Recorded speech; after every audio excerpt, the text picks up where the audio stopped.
about 40% of African Americans living under the poverty line. These numbers are somewhat representative of the disparities in urban communities nationwide.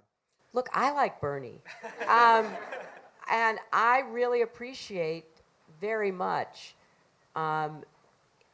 his passion, his incredible drive to raise issues that have to be raised and people have to pay attention to.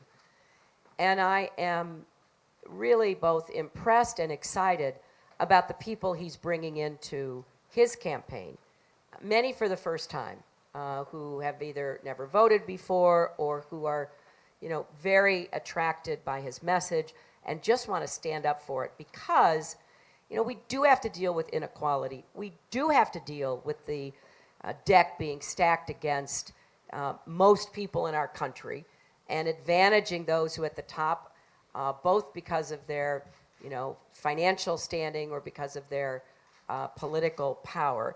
So he and I are in vigorous agreement that we've got to take these issues on.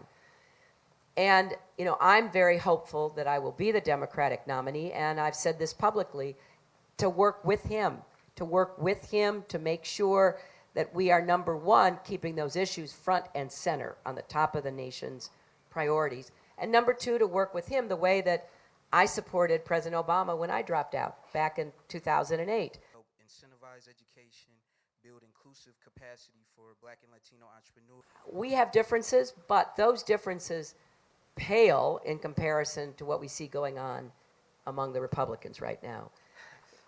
I'm interested in results, they're interested in insults, and they are becoming quite masterful at delivering them, which I think is bad for the country. The kind of bluster and bigotry and bullying that we're seeing is a terrible example for leadership. It's a bad example for kids who we don't want to be bullied or bullying. And so I know this is going to be a very tough election. And if I am the nominee, I'm going to want Bernie's help and Bernie's supporters' help. And so they are providing a $5,000 education grant.